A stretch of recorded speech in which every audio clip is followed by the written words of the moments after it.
Most of my friends are actually married with children, and I'm newly married, though my partner and I have been in a relationship for a while. So I have just witnessed some things that I'm really nervous about creating in my own marriage as kids come into the picture. And I really wanted to just zoom in and personalize that experience that I'm having because I'm imagining that a lot of our listeners are in long-term relationships or want one, are in marriages. They might not quite yet have kids. So I think it's a cool moment in life because a lot of your work is about like undoing some of that gender disbalances. But I'm wondering if we could like be proactive about not creating it in the first place. Yes. Oh my gosh. Well, Mary, thank you for having me. I think it's important to back up all the way up and say, especially if we're trying to be proactive, that just in terms of my own life, I did not expect to be an expert on the gender division of labor. I want your audience to know that. It was not on my third grade, what do you want to be when you grow up board, which probably said veterinarian or astronaut. And even more importantly, and I think this is the important thing, when I was in my law school orientation, Elizabeth Warren was my orientation professor at Harvard. This was my 1L year. This was right before we started. This was in the year 2000. So a long time ago, 23 years ago. She asked what we wanted to do with our law degrees. And I absolutely did not say I want to be an expert on the gender division of labor because my generation, Gen X, and the older millennials, we were told that we could be anything. We were told that women of the generation before us couldn't own bank accounts and the world was our oyster. We were graduating in droves from college more than men, in droves from law school more than men, and that there was literally no stopping us. And I think that lie was extremely painful, Mary, because when you go into the world with so many dreams, I literally thought I was going to be president of the United States while being a senator from New York and also a Nick City dancer because you could absolutely fly Air Force One in to the iconic Madison Square Garden, dance a 12:30 Saturday game and just fly and change for state dinners on the way back, right? It's not that hard.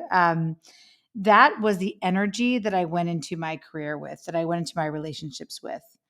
That just because I grew up in a single parent home where I didn't have parity, I didn't see a man supporting a woman, that I was going to change that for my own life. I was going to have an equal partner in the home. I was going to smash all those glass ceilings.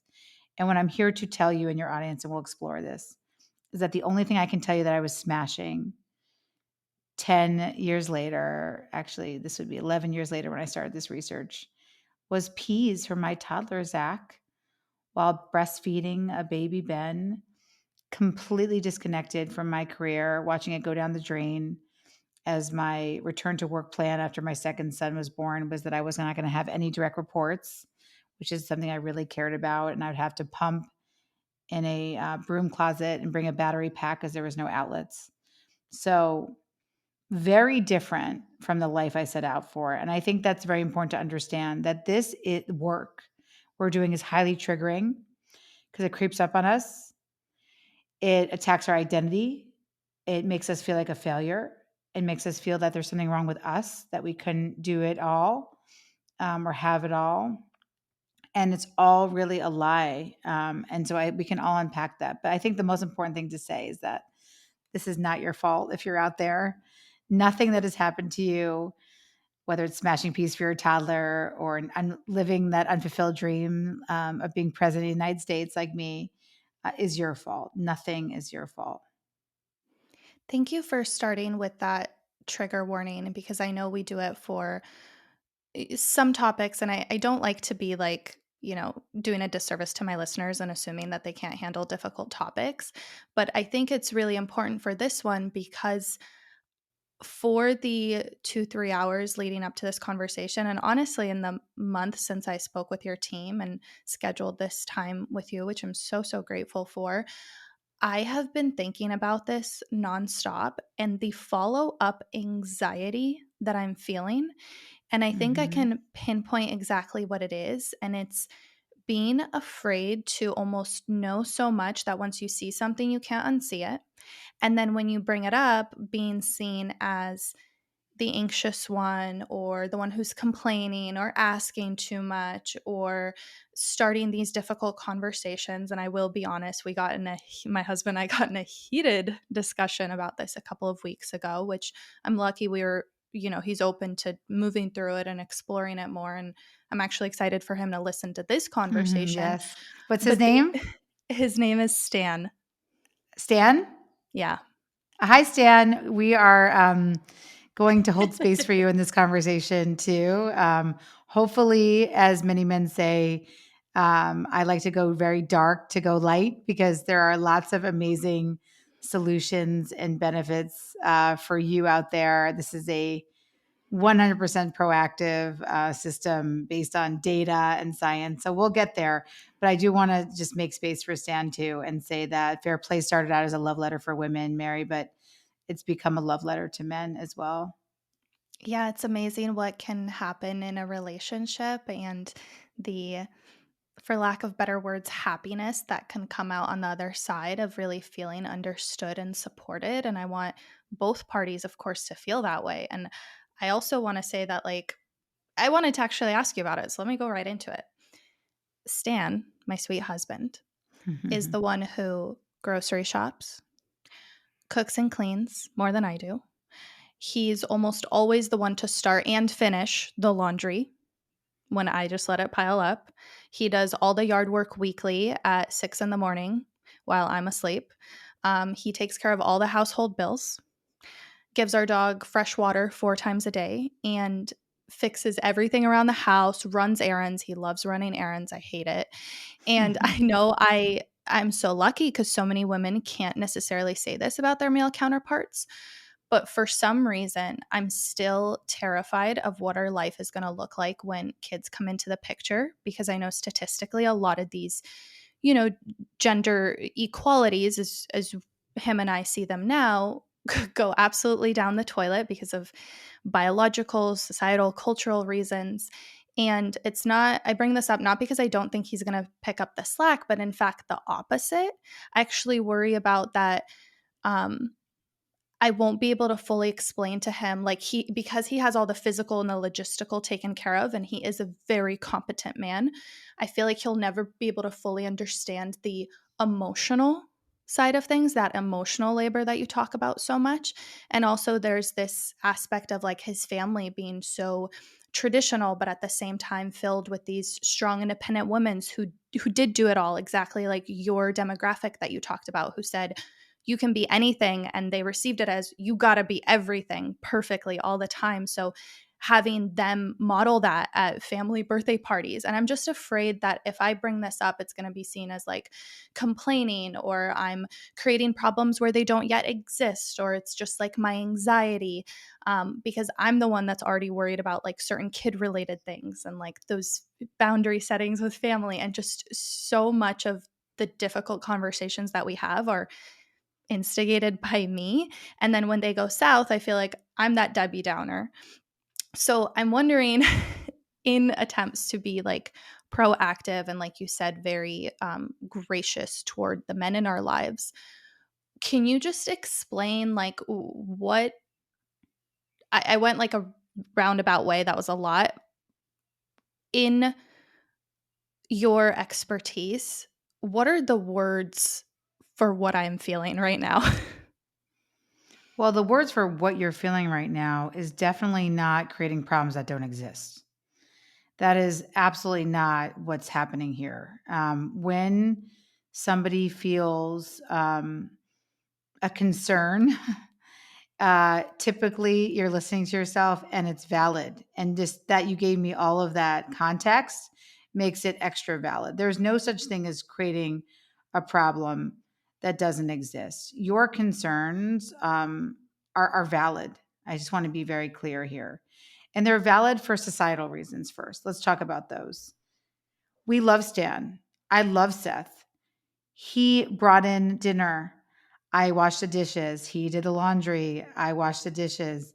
He cooked, then I washed the dishes, or he washed the dishes, I cooked. We had a very fair relationship. I married a feminist who cared about my career. He, of course, wanted me to be happy. Um, that's why I married him, that we had this, very symbiotic support system for each other.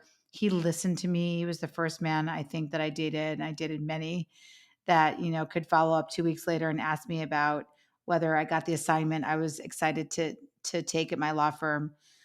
That beauty, because of just the overwhelm and not lack of preparation for the next life stage, is what goes away if you believe you're creating a problem that doesn't exist. And instead, what people do who believe they're creating a problem that doesn't exist and don't deal with this until they have kids is they're using three extremely toxic words, Mary, that ruin all relationships. And those three words are, we're going to figure it out. Nobody fucking figures this out. It is not figure outable unless there's three things in place, which we're going to talk about today. And those are the secret formula of boundaries, systems, and communication. It is absolutely figure outable. This is not inevitable. The things you just brought up, the fears you brought up, they are evitable. They can be stopped. They can be practiced out of your life. If instead you bring in, instead of those three toxic words, we're going to figure it out, uh, boundary systems and communication. And so we can break all three of those down, and we can bring a lot of data and science into them, especially, of course, the benefits for men. And I want to, of course, interrupt and say, if you're not yet partnered, this conversation is for you. Because the expectations of you one day being partnered and having kids is going to affect your salary. It's called the motherhood penalty. If you are in a gay relationship, a LGBTQIA relationship, this conversation is for you, because expectations that are related to gender end up becoming substituted by expectations related to money, who makes more money. So they also don't work. The figure it out conversations don't work. We have to bring in boundary systems of communication to our relationships. We have to treat our home as if it's an organization, and our most important organization, Mary. Otherwise, as good as intentions Dan has, as good of intentions you have, they will fall by the wayside to cultural assumptions, because they are so deep, they are so big, and you will end up being a person that feels extremely overwhelmed, resentful, erased of your identity. And those are things I would never, ever want for this amazing, vibrant Mary, who has a unicorn space, this wonderful podcast. We'll talk about what that means. But that overwhelm and erasure, it's not just from me. That's a word cloud from interviewing men, women, non binary individuals from 17 countries. Most people in midlife, the word cloud, the two words that come up most are they feel overwhelm and erasure of their identity. It doesn't have to be like that. I have friends in literally their early 30s that already use those words every single time they call me, who are still on their first and want a second and maybe even a third, and say things like, I feel like a single mom, or I have a friend who temporarily retired from a very successful career and says things like, I know it's such a privilege to be able to not work and take care of the baby. Like, I should be more grateful that we can live off of my husband's income. Um, and again, I get that. I think that's where a lot of my anxiety about this comes from, is just witnessing it in my friends and knowing their partners and how wonderful and awesome and amazing and helpful and supportive they are and their wives describe them to be, but still not being able to fully grasp the extent of the issue.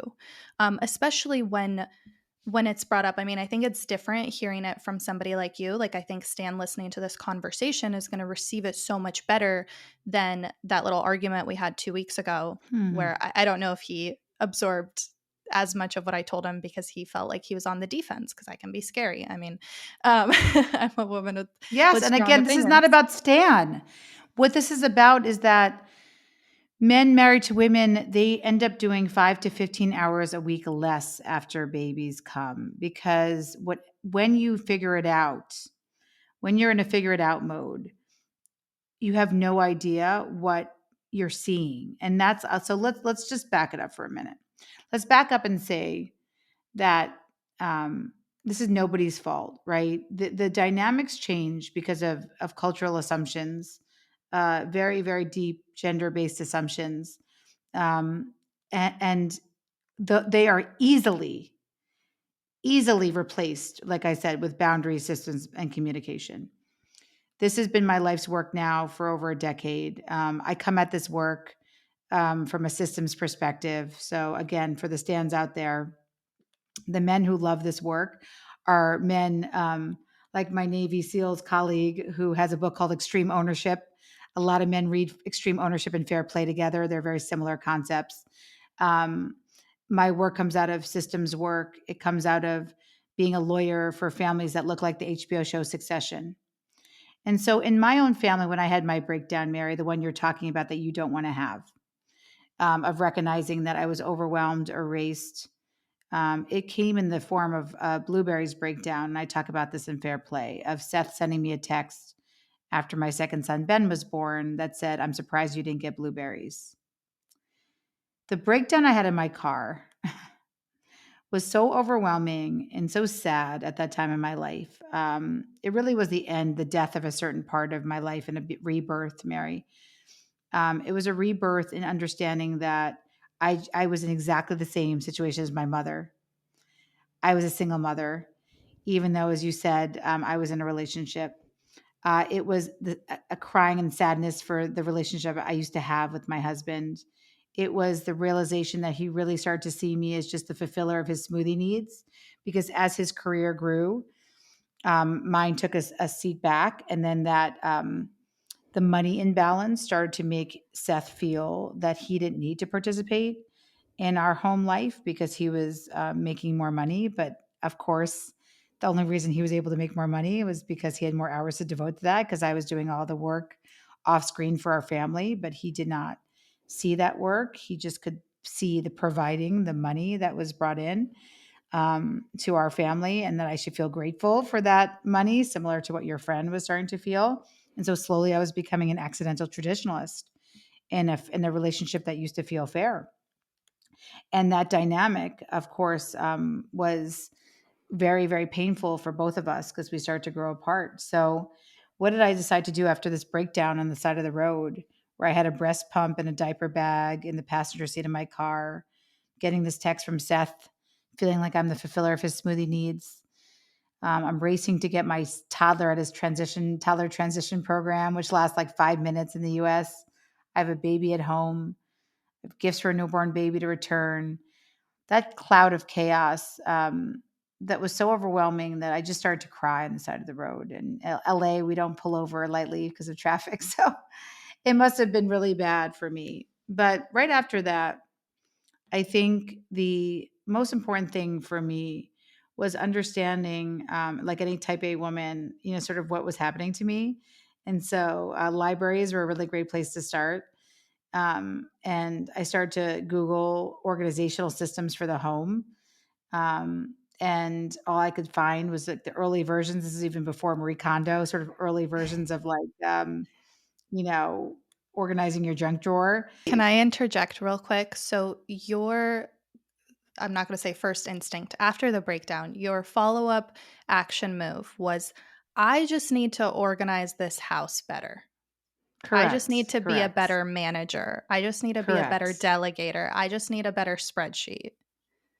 Correct. And that was sort of where I left things until, and I talk about this in the book, I ended up on a breast cancer march with women that were really, really powerful, Mary. And it's sort of similar to how you reached out to me, right? I was watching women a little bit older than me with older kids on this march for our friend who had been recently diagnosed. We were also honoring a friend who had died of breast cancer. And this Saturday morning was, I talk about this in the book because it was actually my first act of resistance, right? Where I stopped blaming myself because I had realized that there was really nothing about organizing your home.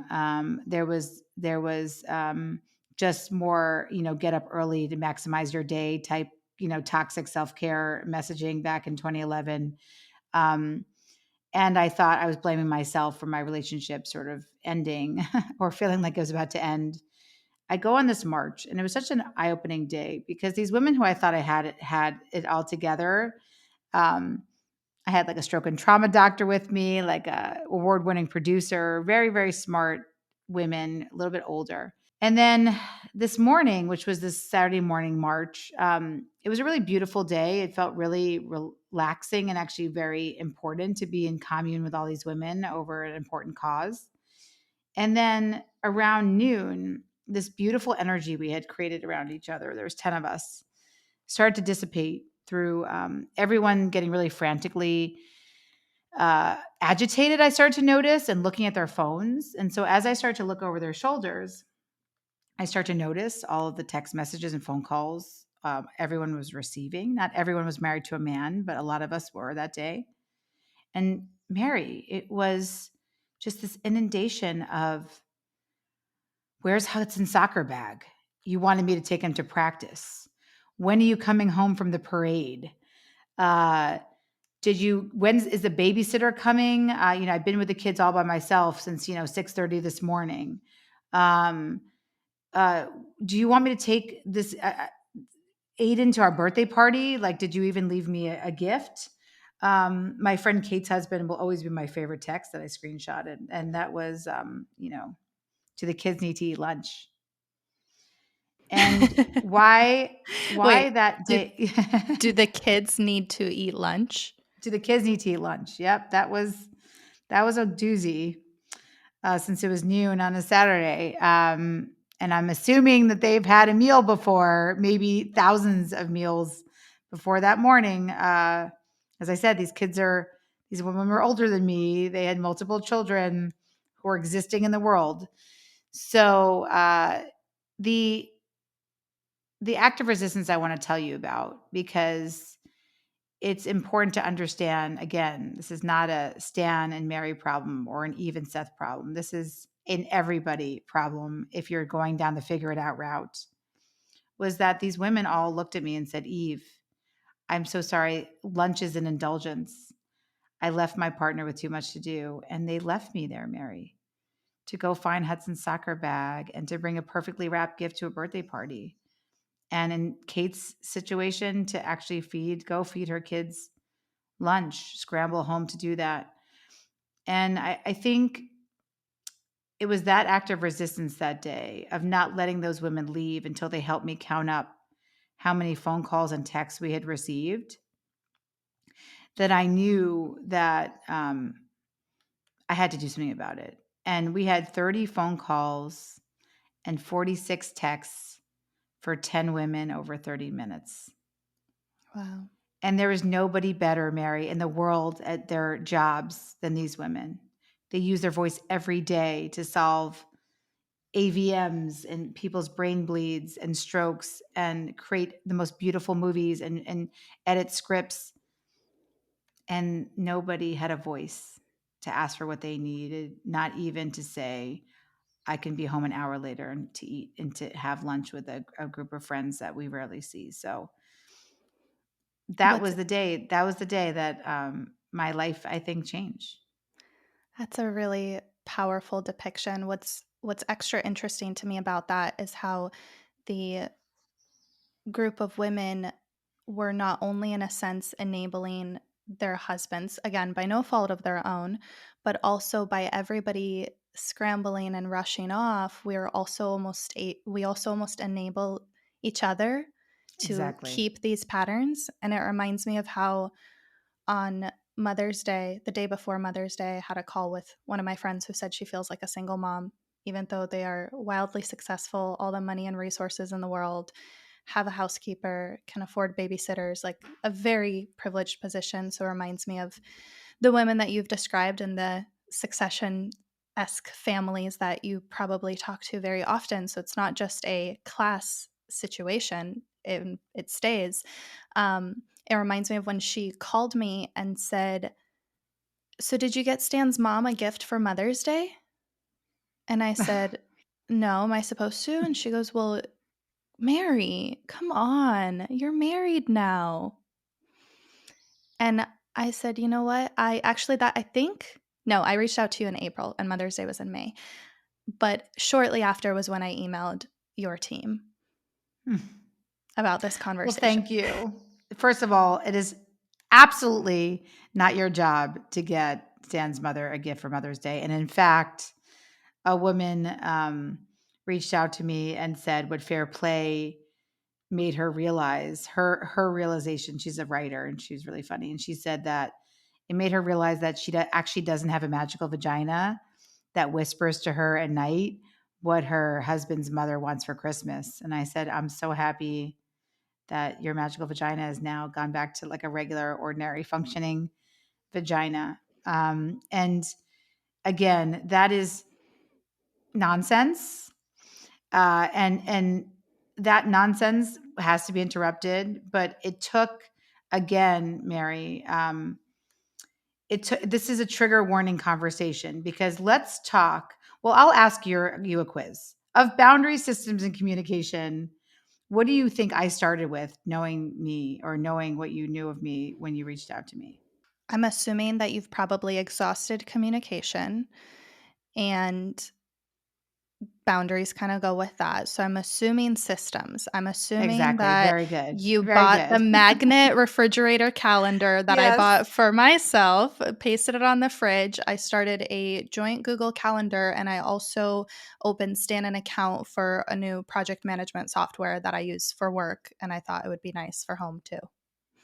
Very good. Exactly. Trello. There's so many things out there. Asana, right? So I was like, let me start with systems. So this is the beauty of why we all come to things differently, why I think they're important. If you're an organizer, a space organizer, if you're a therapist, you're going to look at systems very differently, sort of either inside out or just like you said, what tools can I use? The beauty of my work is that I'm a lawyer, as I said to you earlier, who works with families that look like the HBO show Succession. What I do for these families, Mary, is I create family systems that allow families to have incredibly difficult conversations, highly complex decision making, but they can do it with grace and humor and generosity. And I'm usually brought in when there is zero grace and humor and generosity. And often there's huge family rifts, as you've seen, or if not, there's a show out there that sort of depicts what that looks like. In fact, I just saw an article today. George Soros is transferring over his empire to his third son. Right? There's a lot of stuff that goes into succession, and if you want to do it well, you need family systems. So for the past 15 years, that's what I've been doing for families. And so what I realized was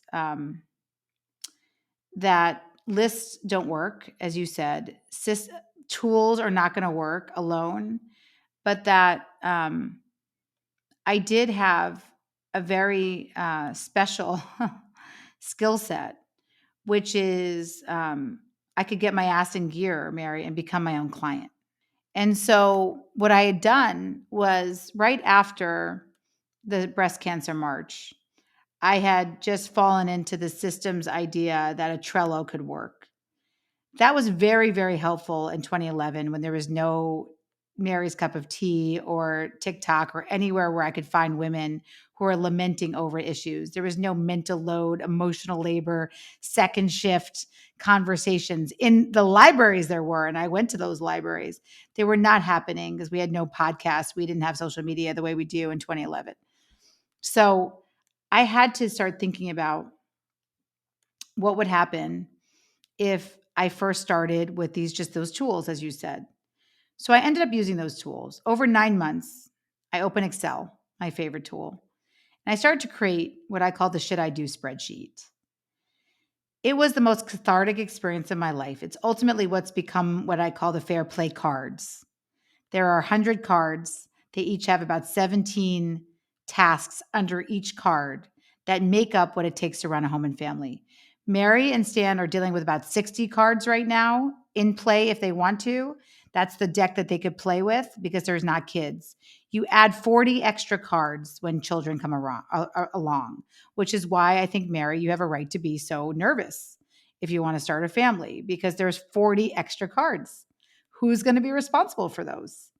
Those all have to be discussed unless you want the assumption of gender to come in, which is what we're talking about that makes all these problems, like the fact that Mary would be responsible for ordering the birthday gift. So that spreadsheet, the should I do spreadsheet, was the beginning. It wasn't the end. But the beauty of this exercise was being in commune with women when I understood that there was a term called invisible work coined in 1986 that argued the work of women has to stay invisible because it's a social safety net for society. And if God forbid women start to realize that they shouldn't take pride in wiping asses and doing dishes, that could be men's work too, it will collapse our society. So we have to convince them that ordering birthday cards for their mother and mother-in-laws have intrinsic value. Because if not, God forbid, men will have to do it and our society will collapse. So invisible work made visible. The first step, Mary, for me was a should I do spreadsheet. And while that was end up not being helpful for Seth and me, he did not look at the spreadsheet. It was similar to probably your conversation with Stan, where he got really defensive. I got a monkey emoji covering its eyes. He didn't want to see my spreadsheet. That ultimate spreadsheet of 98 tabs and 2,000 items of invisible work that I built over 9 months with women all over the country through early Facebook and just through email, because we didn't have much back then in terms of social media. That spreadsheet was the most cathartic exercise I ever went through. It started the fair play system, but initially, because lists alone don't work, it didn't do much for me except for recognize that there were 2,000 items of work I was doing for 2 children at the time that was invisible and not valued. And I had a whole universe of women across the United States who weighed in that spreadsheet. That community, that early community, was ultimately what saved me. I'm curious if Seth ever took a glance at this spreadsheet, or perhaps you tried to relay to him some of the things on it, and if he ever met you with, "But babe, you love doing these things. You're good at these things. You don't have to do them. You choose to." Well, there were a lot of things he met me with. One was, yeah, these are your responsibilities because I make money and much more money in this relationship. Even though I could argue my work was more important because I work for nonprofits and family systems and people who are in family businesses and family foundations that are huge in the United States. But he was making more money than me, so that was one of his messages. Another one was, if you're so overwhelmed, just get help. Like, why are you sharing this with me? I'm happy to get you help. Right. So that outsourcing conversation that white women often hear to put our work on Black and brown women is highly problematic. And we hear it a lot from men. I heard you're so much better at these things. I heard exactly, you don't have to do all this. This is because you choose, I don't know, to what? To not have shit in my toilet? Sure. Yeah, I want a toilet that doesn't have like shit stuck to it. Yeah, that's what I choose, to live in a certain way.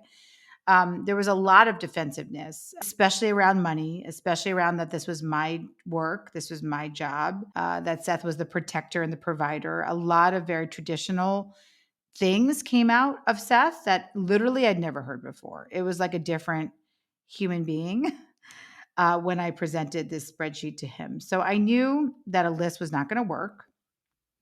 So getting my ass in gear, Mary, and becoming my own client was a very exciting adventure for me. And it's ultimately what saved our marriage and what created the fair play system, which we now have, hundreds of thousands of people playing. And we have great, insane data to show us how helpful it is. But what I realized was that I needed to get to the bottom, and this is going to get a little nerdy, but you can always cut it out if it's too much for your listeners. But I needed to get to the bottom of the data problem I was having, which is that when I was starting to ask couples, I started to use the spreadsheet in a different way. After, again, Seth sort of bristled at the spreadsheet, got stressed by the spreadsheet, I used it to start collecting data from couples. And what was interesting about that data collection was what I now know. I didn't know exactly back then at the time, but that men overreport about 2/3 what they do, women underreport about a third of what they do. Again, not blaming individual men here. It's just the way society sees some of our tasks, like bill paying, yard work, even getting the mail, doing dishes, as the be all end all. And they don't. Society doesn't really see emotional labor in the same way, like soothing a child when they're sick, sending a birthday card to a family member, signing up for a meal train for a sick community member, right? That service work, emotional labor, is even more invisible. So what I did is I went to couples and I said, well, who does groceries? Who does bath time for kids? Who takes the kids to school? Um, who's in charge of mail? And a lot of times, Mary, what I was hearing from couples is, oh, well, we both do it. We both do it. So we both do it. Sometimes he does it, sometimes I do it. It started with hetero cisgender couples. The both trap was very confusing for me because I couldn't really understand what was happening in couples. So instead of asking couples, which, I still love to ask, but like, who handles thank you notes? Who's dealing with an aging and ailing parent? Who handles the pets? Who's handling packing and unpacking for travel? So the both of it was giving me a roadblock. So instead, what I decided to do was ask a question that became the most important question I've ever asked. And this gets to the crux of the fair play system. The question I asked was, how does mustard get in your refrigerator? And why that question was so powerful was I could ask it because people have condiments all over the world. So I got to ask it in 17 countries. Substitute mustard for another condiment if mustard wasn't the preferred one of choice. And what I heard over and over again for women married to men, especially after they have kids, was that they were the ones who noticed that yellow mustard was in their refrigerator because their second son, Johnny, only will eat their protein with yellow mustard. They will not eat chicken or turkey or meatballs without it being doused in French's yellow mustard. So I started to write down in the systems language that I'm used to for my workplace, conception. There is a step in a project management system called conception where we notice things. We get paid big bucks for that. Then I was hearing from women that they are the ones who get stakeholder buy-in from what everybody wants on the grocery list. And then they monitor the mustard and other groceries for when they run low. They didn't actually say stakeholder buy-in, but that's what I was listening for. That's planning. Again, a very big phase in project management that I knew from what I do for my family systems. So I started to write down, ooh, planning. I know that phase. And then I was hearing from men saying that they were the ones going to the store to pick up the mustard. And Mary, they're bringing home spicy Dijon every fucking time. And Stan, we asked you for yellow mustard and you're bringing home spicy Dijon every fucking time. Not you, but because we know you're in charge of the full groceries. So thank you. But many men, that was their reality. And so what was happening, which became a love letter to men, was that this was just a classic breakup. In the workplace, we know that doesn't work. When you have an ownership breakup where somebody's holding the conception and planning for a certain task and the other person comes in to execute, we call that control and no context. It's a very, very bad scenario for organizations because what happens when you break up the conception planning from the execution is that you erode the two most important things any organization needs, and that's accountability and trust. So what women were then doing were saying to me, I'm not going to trust Stan with my living will because the dude can't even bring home the right type of mustard. And so that's when fair play became a love letter to men because we know the people who are just asked to execute, who don't have the context, who just have the control, They actually lack psychological safety in their workplace. We may call it nagging. I call it a random assignment of a task that does not benefit the person who has no context. So the person who holds the conception and planning is holding the mental load. The person who executes has no context. Very bad for both parties. Mm. Once I had that insight, I was able to take the fair play worksheets, combine them into a game, a card game, which I love because gamification is the best way to have hard conversations. And you can look at the cards and say, wow, there are 100 of them here. Let's take some out of our deck. But for the ones in play, it does not have to be 50-50. There's going to be times in life where I'm holding 70, you're holding 30, you're holding 70, I'm holding 30, vice versa, whatever. But we can look at these cards and say, we're going to optimize our time and our experience if one person is holding the conception, planning, and execution for each card. That's fair play in a nutshell. The boundaries in communication, like I said, we'll keep saying why people don't do this. If everybody had boundaries in communication, fair play would be adopted in every single home because my Aunt Marion's Mahjong group, Mary, has more clearly defined expectations in the home. You don't bring snack twice to that group, you're out. But in the home, as one man said, they wait to decide who's taking the dog out right when it's about to take a piss on the rug every single day. That decision fatigue would never happen because this system is so easy to implement. It's based on 50 years of organizational management principles. But because we're so steeped in gendered assumptions that Mary is a good girl if she gets the birthday card or the Mother's Day card for her mother-in-law, she's a good girl. That's where we want her. We want her to be in her roles, always serving.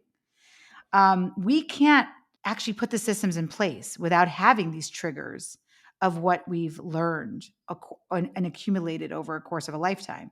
So that's why systems are so beautiful when you do them correctly and they're not just the tools. CPE is a game changer.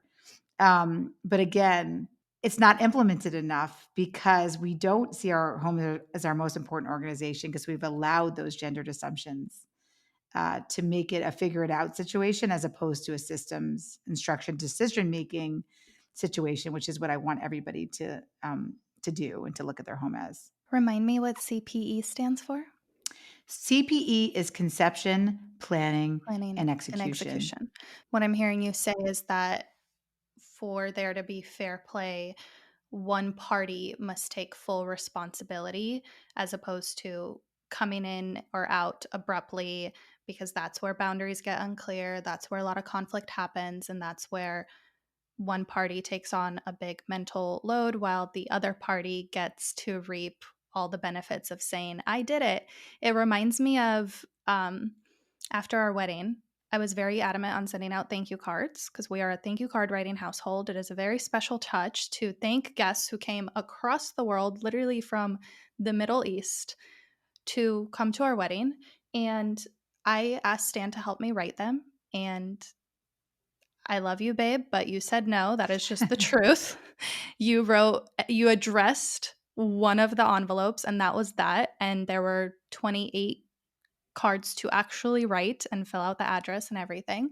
Then I sent them out, and his side of the family in Israel, who I've only met twice, including our wedding, received the thank you cards, and they were so overjoyed. And they message him to say, thank you. We love it so much. You guys are so thoughtful and wonderful and amazing.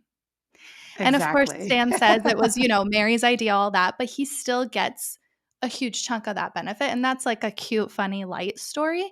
But I'm sure that extends to some very deep and hurtful and painful ones where that contribute to that erasure and the overwhelm and constantly being left on the back burner.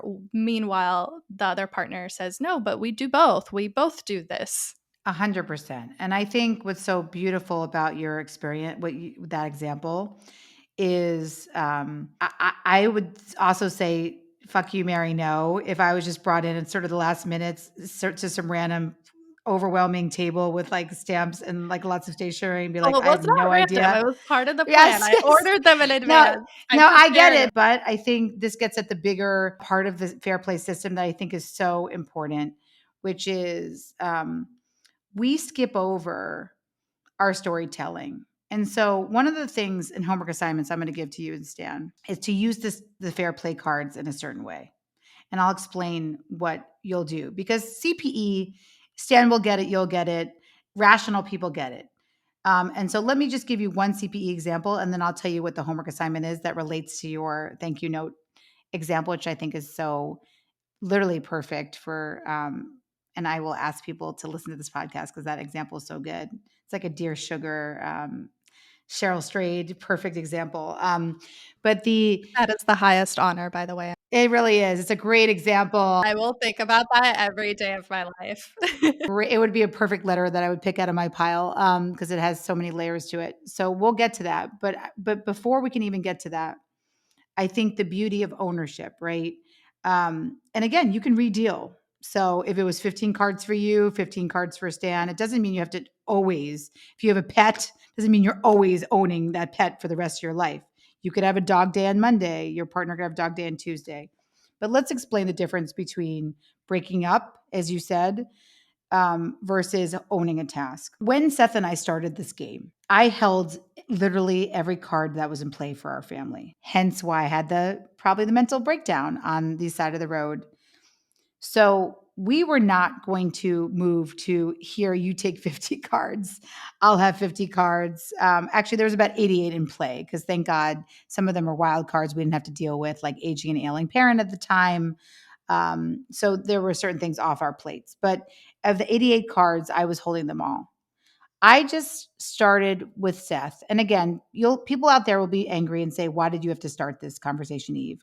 Shouldn't Seth have had to have started it?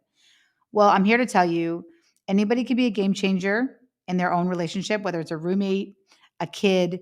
You can break the cycle. Often cycle breakers have to be the ones who cycle break. The ones who are traumatized, who have the assumptions put on us. We are the ones who are going to often do that work. Doesn't mean we're always going to do the work. Doesn't mean I'm going to sit here reminding Seth the rest of his life. No, he's entered the system with me now. But the initial game changer was me. And I said, I'm not going to live like this anymore. Seth started to understand what CPE meant and what it meant. And I'll give one big example. For us was extracurricular sports. Our kids were little, Mary. They were just starting in this, let's get the 3-4-year-old into AYSO and the baby into a play class or whatever. What Seth did would show up at the play class, or he would take uh, Zach to the soccer field with his cleats and the water bottle and would tell people that he was in charge of our son's extracurricular sports. What I had to explain to him was that CPE of this task, which he was willing to take on, was first to survey our kids' friends, and our kids what sports they wanted to play. There's lots of choices. There's individual sports, there's team sports, there's many different choices. Then what leagues do they want to be on? He'd have to research that. That's all part of the conception. The planning was going to be having to order soccer gear online, return it when the cleats didn't fit. They were also going to be finding a birth certificate for our kids that were in some random drawer and scanning it and putting it on some 1985 portal, registering our kids on that portal, getting all the email confirmations from that portal, bringing the original copy of the birth certificate to the field. It was also going to be putting himself on 2 text chains for the play group and for my older son's sports, and carpool text chains for 3 different practices a week, figuring out how those kids were going to get to those practices, and then showing up for the game And grabbing them a on snack for Saturday. the car ride. Oh, yes, and also being snack dad, once every cycle, maybe being, contributing through Venmo to the to the end of year, soccer party, coaches' gifts. There's a lot. And by the way, I've done this for you. You go to fairplaylife.com, click on extracurricular sports, you will see every step of the conception, planning, and execution laid out for you. So you do not have to do the work. I've done it for you. But when Seth took on that one card, Mary, when I said to him, I will have nothing to do with extracurricular sports. We both value it as a family. He understood the pain of showing up late to a game, so he was going to show up on time. All of that, I gained about 6 hours of my week back just from that one card. And then Seth also, over the years, has taken so much pleasure in his relationship with my kids over their playing of sports. I mean, so much love and support and commuting them and learning about hip hop and things that happen in that car and conversations in that car that would never happen with my kids and him. And then what he realized from that, I finally made him listen to the TED Talk that was done by a man named Robert Waldinger. It's the most popular TED Talk. It's been viewed 45 million times. It showed that men over 75 years, it's a Harvard study, there's only one predictor of whether they're alive at 85. I mean, there's a couple of smaller predictors, but the main predictor is the quality of their relationships at 55. And Seth started to realize that to build the quality of the relationships he needed at 55, when our kids were teenagers, we're going to have to start early. And then he wanted to be alive at 85. And so all those benefits for him about what it meant to be a man, what it meant to be a father, right? They started to change, but ultimately it was really in the doing of that first card, the extracurricular sports. And so what I will say is that jumping into the full ownership of something, and Stan already does it. That's the beauty. You have a partner who understands CPE. And so it's really easy. If someone already understands CPE, you guys will have such an easier time adopting these systems than people who have never understood the concept of what it means to own a task. Yeah, yeah. I have full faith in that. And it really resonated when you said we have like a we'll figure it out relationship, because that's usually what it lands on when we talk about it now. That's his way of being supportive is we'll figure it out. I trust you. I trust us. Love. No, there's Eh. no love and trust without systems, and that's what I said. Yeah. The biggest erosion of accountability and trust are the lack of systems. Okay, so let's go back to your amazing example of thank you cards. So, the hardest part for people to get boundaries, as you said earlier, is these toxic messages of you should do it, Mary, because it matters to you. It doesn't matter to me. You should do it because you're better at it. You should do it, and then this is the hard part. Mary starts to adopt these toxic messages because it's easier to adopt them than to fight and resist. So then Mary starts saying to herself, "Oh yes, Stan makes more money than me, so I should do it." She starts saying to herself, "Oh yeah, and the time it takes me to tell Stan what to do, I should just do it myself." She starts saying to herself, "Oh yeah, well, I'm a new mother, so I'm just better at noticing that the baby's crying. I have my brain is a better multitasking brain. Stan just doesn't notice." So we start saying, "Oh yeah, Stan and I are both colorectal surgeons, but he's better at focusing on one task at a time, and I'm really better at finding the time."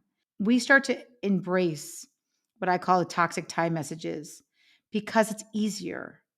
We've been conditioned that women's time is infinite. It's sand. Men's time is to be guarded. It's diamonds. We know that since birth. We see women's professions being paid less than male professions. We tell women in health systems that breastfeeding is free when it's 1,800 hours a year. That's another piece of advice. Do not breastfeed.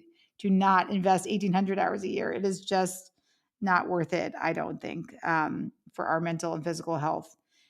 So we've been conditioned our time is worthless. It's infinite. It's sand. And so it starts to seep into how we view ourselves, right? And what we take pride in. That wiping of dishes, wiping of asses doing dishes.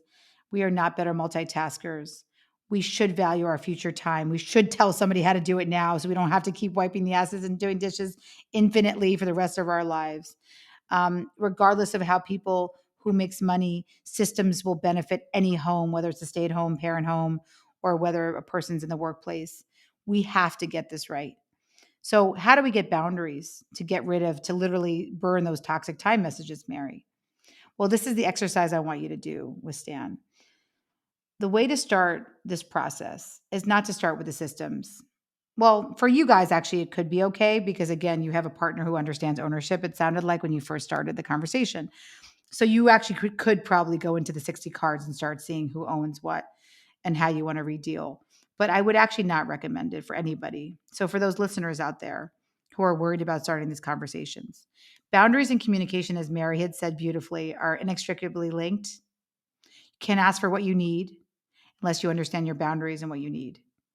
You cannot, I'll say that again, you can't ask for what you need unless you understand what you need. You only understand what you need if you have a boundary around your life, around your time. And so to build up that muscle around boundaries and communication, it is hard to just come in with systems and to say my time is worth something too and I need you to take over things. That is a hard conversation to have. So instead what I like people to do, especially before kids, and Mary, this would get to you and the thank you note, is I want you to start telling each other some stories. So we'll do some practice. So for example, so these are the 100 cards. There will be some not in play with you, but I don't care. You can answer stories about all 100. And actually, my goal would be that you tell each other stories about all 100 cards before you have children. And by the way, it doesn't actually take that long. It probably would take you about 6 months to go through them at leisure. And it could be really fun. You can do one a night, do it with alcohol or cookie dough.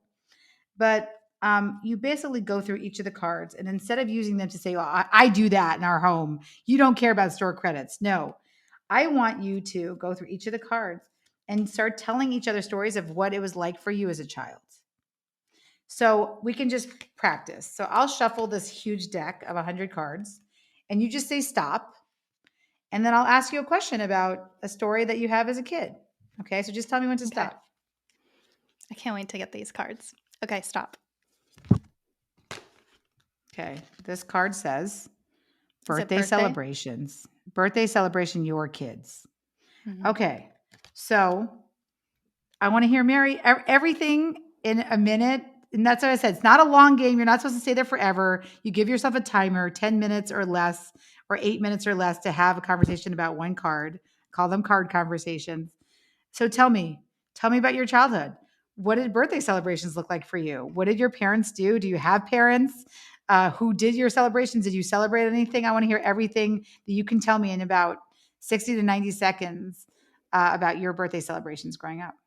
Stan's gonna find the timer so helpful because I could talk about this on and on. My Yes, upbringing yes. was It's it was 90 so 90 seconds. Yes, it's okay. basically, I'll give you guys 8 minutes. So you get about 4 minutes each. Okay. So that's the parameter for Stan. No, if Mary goes on more than 8 minutes, there's no anger. Just it's a rule. It just has to. Yes. So again, just tell me, what can you tell me about birthday celebrations? Well, I grew up with a single mom of just me for the first 10 years. And then my sister came in at 10. And when I was 5, my mom threw me the first ever birthday party that we could afford. Actually, I think I was 6. I was 6, and it was at my grandparents' community center. It was this giant Christmas party. It was like the biggest event of the lifetime. My mom has never had a wedding. They've never celebrated her own birthdays in this way ever. And my dad didn't show up. I'm Hmm. not sure if he was invited, but I don't remember ever celebrating my birthday with my dad. Till this day, like he doesn't call me on my birthday or anything. So that's like some bad dad stuff. But even when he was like in my life, it wasn't he was not the memory maker. He wasn't like, let's plan a trip, let's go to dinner, let me feed you, clothe you, celebrate you, attend dance recitals, none of that. Mom was there for everything, all of it, especially that 6th birthday. And there were a few other highlights where she's been just highly supportive. But I think that one was extra special because of the finances that she took upon herself. Because I think these days, with life being a little bit more comfortable, you celebrate the first birthday and the second. And I see my friends who are parents do a lot of that. But for us, it was like this once in a lifetime, Yeah, because of the cost associated with it. And I remember it till this day. I love those photos. I'm so proud of it. I'll talk about it any chance I get, which is why I'm so selfishly happy that came up. I think I told Stan about it the other day, and it's probably like the 10th time he heard about it, because it was just so special to have a princess party. There was a musician who ended up later marrying my aunt, which is cool. Oh my God, And that's so cool. yeah, and Wow, how weird. And by the way, I swear, you have to swear to your listeners, there was nothing that just literally was a card picked out of our pile. Like we didn't stage this. no, no, not at all. Okay, so that was first of all so beautiful. I feel like I literally that was less than 90 seconds. So actually you're not long-winded. And it was a beautiful story and I know you so much better already. I mean, that's the thing. I felt like tearing up because I having not just sympathy, but complete empathy for everything you're saying about that princess party. And I feel so connected to you.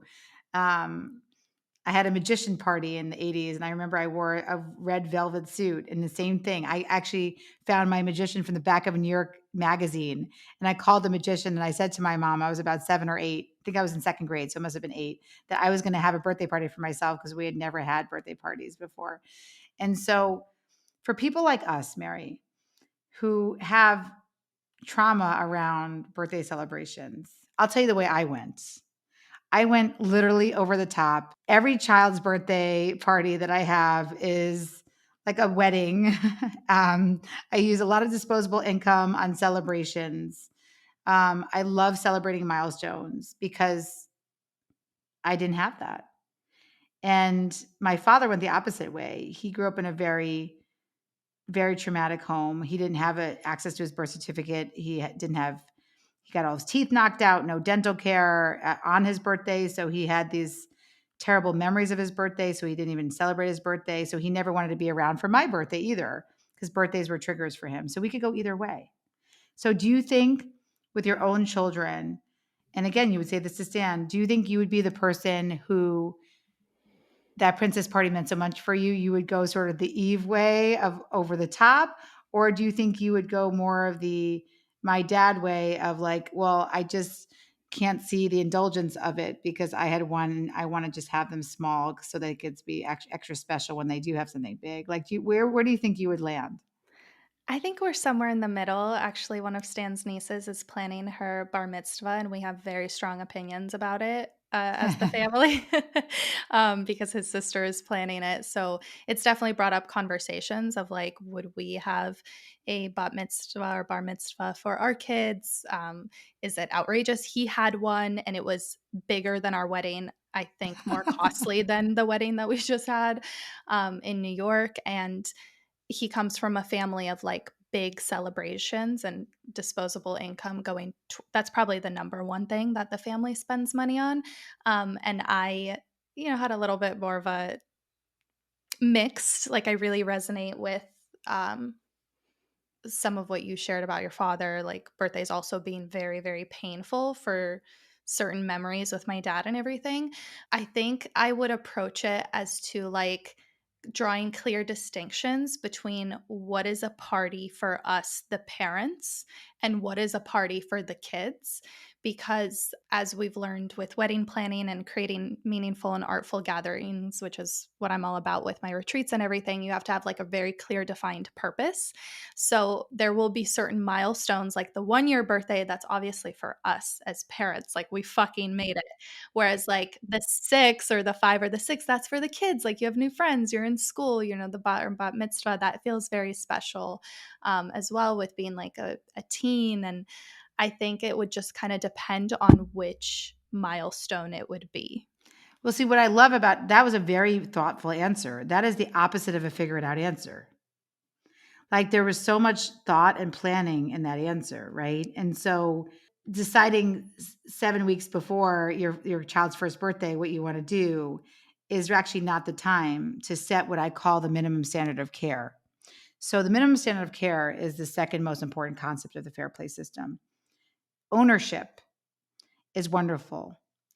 but I get there's so much erosion of accountability and trust already in relationships that people say, well, what if they don't show up? What if they don't do it? What if they don't get the birth certificate in time and my kids can't play soccer? I could never do what you did to Seth, because how would I trust that he would bring the kids to the field and not just use the communal helmet and get lice? And so when you have erosion of accountability and trust, you can't just go to the CPE framework. You have to go back to the minimum standard of care and tell these stories. And that's what I'm asking you to do. I want your homework this week is for you and Stan to do what you just did to me, to model that birthday celebration conversation, to have it with each other and just say, do you think you would expect me to plan the party because I do artful gatherings? Like, For a living. are you going to say that I do this for a living, so I'm better at planning parties? That's kinda what Um, happened with our wedding. Okay, exactly. So I don't want that to happen again. I actually want, and it's not going to be a both trap where I will conceive and plan because I'm good at this and then ask you to execute on my vision. But what we can do is we can take the first birthday celebration. And if you say to me that, yes, I want you to hold that card, then within that card, and you'll look at the different cards, you can go over and see um, what Stan would want to take ownership of, right? Mhm. Or maybe the assumption is that because you plan artful gatherings for a living, you don't want to plan a fucking birthday celebration because it's triggering for you. And artful gatherings are meaningful, and birthday celebrations actually have pain. And so maybe this should be Stan's card. And then you'll talk. And then I want to be very clear: when you have a minimum standard of care, it doesn't mean that it's going to affect who owns it, right? Anyone can own it as long as you build back the accountability and trust. And so you do Mhm. that with what we call a minimum standard of care. So say Stan decides to own the first birthday celebration card, right? Doesn't mean he can never talk to you about it. Someone who owns something at work consults in the planning stage with a lot of their colleagues about what's happening, right? So the planning stage would include the minimum standard of care. And if you've already discussed it, you're golden and you can always continue to discuss it, but that first baseline conversation is really important. And what that is what is our minimum standard of care? Mm. Would it be just us and the baby? Would it be a night out? But over time with our birthday celebrations for kids, what is our minimum standard of care going to consist of? Oh, it'll consist of us asking, is this for adults or this is for kids, as Mary just said? Our minimum standard of care is going to be inviting Stan's parents and not your dad because he created too much trauma for you. The minimum standard of care will be you want to include your mom because you honor her because she did so much for you in all of your planning. Whatever it is, Mhm. you will have your framework for how to make decisions.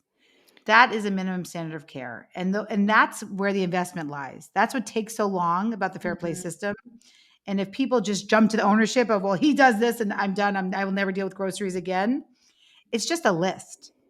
The system Mm. is and the beauty lies in this minimum standard of care. And so that's what I Mhm. want your homework assignment to be, to start to have conversations literally with all, eventually you'll get to all 100 cards, but just start with birthday celebrations this week and pick one more card this month to do. Oh, I just happened to pick thank you notes. Ooh, what a But when you quickie what dink. but when you're having the conversations, it's why does this matter to you? That's the only question you're asking. Why would this matter to you? And if the answer is it doesn't, Mhm. then you have to say, well, why does it matter to me?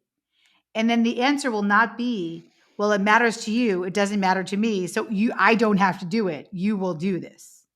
That will never happen because most of this work, because I told you it's that unpaid labor that we talked about, is seen as women's work. So men have had not to have it matter to them.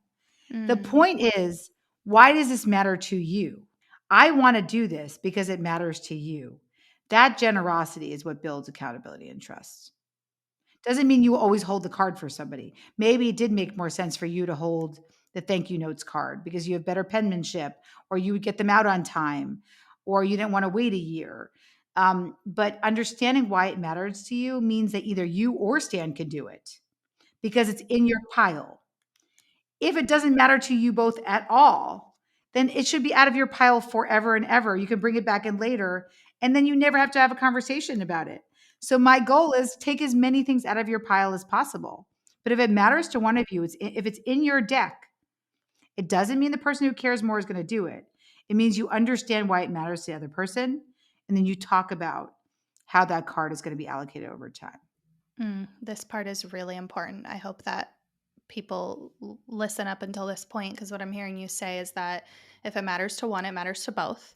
And establishing that minimum standard of care and one party taking ownership is what's going to give that almost like liberty and freedom for you to actually create a real, true, we both do it, because otherwise it falls into the macro theme of this podcast episode, which is a lot about cultural assumptions. And I want to circle back and highlight that as a way to wrap up, because what's been my biggest takeaway from this conversation, and even earlier when I was sharing on my Instagram story, the way I phrased it was a lot of like biological. Well, so much is going to fall on me because I'm the only one who can birth and carry the baby, and I'm the only one that can feed it. And even to the extent of like, I'm biologically wired to care about thank you cards. Like, what a fucking lie. And it's And by the way, just, you're not the only one who can feed the baby if you listen to my advice and don't breastfeed, guys. I love that you give that advice. I think that's going to be a big permission slip for, like I said, a lot of my friends had a lot of shame about that decision, and it came through gritted teeth, unfortunately. But it doesn't have to be that way. So you repeating, I wrote, well, I was ferociously taking notes, but you repeating cultural assumptions, and then later on you said, they turn you into an accidental traditionalist. That was Correct. like little firecrackers in my brain, because that's kind of the missing piece that I did not have 2 weeks ago when we got into it about this, because it kind of centered around, well, like, well, what do you want me to do? Like, it's not like I can give birth, and it's not my fault you're already dreaming about our kids and thinking about them all the time. Um, and I yeah, I just really, really appreciated that. And also want to backtrack on our wedding. Stan was very helpful, and there were moments where I let go of the responsibility and I said, this is your thing. And one thing that helped me, and you talked about this with the lice and the helmet, and like, how can I trust them and everything if they haven't yet proven themselves? Of course, there's more at stake when it's your child who's going to deal with the repercussions. But one thing that I did at our wedding is I let him deal with it. Like, there was this tablecloth that he didn't return. And guess who had to drive his bitch ass down to downtown to return it? And it was months later, and he was getting the reminders and the phone calls and the potential fee for not returning it or whatever that was. And it was definitely hard to watch. I'm not going to lie. I was like, why wouldn't you just return it when they said they were going to come instead of going an hour out of your way? Anyway, won't get into that. So it was just a funny But that's a example. carry through your mistake. When Yes. someone owns something, they carry through their mistake, right?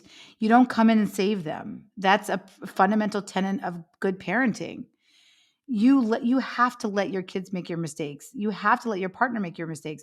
You have to let yourself make mistakes. This is part of being an adult, right? It's a part of being a growth mindset, is that I haven't returned that tablecloth yet, as Carol Dweck would say, right? So it's about carrying through those mistakes and saying to somebody, it's okay. And I think that's a good place to end, is that there was this one couple, and her partner decided to, during the pandemic, she was super overwhelmed, to become the tooth fairy. And when her child's second tooth came out, the tooth fairy didn't come. The beauty of fair play was that before, it was a figure it out household. So what Amy, this woman, said to me was, the dynamic would have been, because he hadn't actively taken on the card ownership CPE of magical beings, that he would have blamed her for not reminding him to put the dollar under the pillow. And she would have done everything she could to ease the mistake. She would have talked to her kids. She would have made every other tooth fairy a fucking, as you said, like a spectacle of like princess and glitter. But instead, because her partner took accountability and said, oh my God, my bad. I didn't return the tablecloth. My bad. I didn't return, in this case, I didn't put the dollar into the pillow. I forgot. She was able to say, oh my God, he knew that he had accountability over that and he made a mistake. And so she was able to not say, you ruined our child's dreams and I can't trust you. So all she said, Amy said to her husband, Ed, was, okay, that was your ownership. That was your card. I'll let you carry through your mistake. So what Ed tells me, yes, he did. Yes, he does. And he emails toothfairy@gmail.com in front of his daughter and says to her, look, I'm emailing the tooth fairy to be like, what happened to you? Creepily, he gets a response. There is someone who answers that email. So thank you, whoever's answering that email out there that says, sorry, due to the pandemic, there's supply chain issues with teeth. I can't pick them all up. He explains this, prints out the email to his daughter and says, oh, look, this tooth fairy is saying that when she comes late, she brings double the money. And so he had $2 coins under her pillow that night. And now he says his daughter always asks, is the tooth fairy coming late? Because she wants to double the money. And that's it.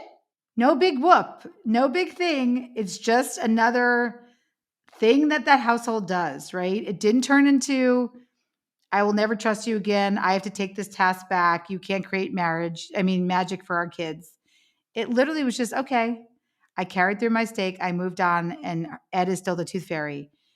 The more we can just live like that, the more we will have structured decision making that allows for accountability and trust, that will allow us to treat our homes as an organization, that will allow us to have you be in your full power in the world, which you deserve to be. Because ultimately, Stan is in his full power in the home. And that's really the beauty, is that you can do it any way you want as long as Mhm. you're having boundaries around your time, some version of a system that we talked about, and constantly communicating when your emotion is low and your cognition is high. That's what I'll Mhm. end on. Mhm. Eve, I could keep you here all day. I can't wait for Stan to listen. I feel like this one conversation is probably the equivalent of like 15 couples therapy sessions. Well, And we I love him. And again, this is we see his work too, and we see all these cultural expectations that he's also been born under, because I know those expectations because it sounds like my family. Um, and you're going to do some beautiful work together, I think, to really bring the most intentional children into this world. And I know that the fact that you're thinking about this early is going to revolutionize your relationship, and you'll be good. You're going to be great.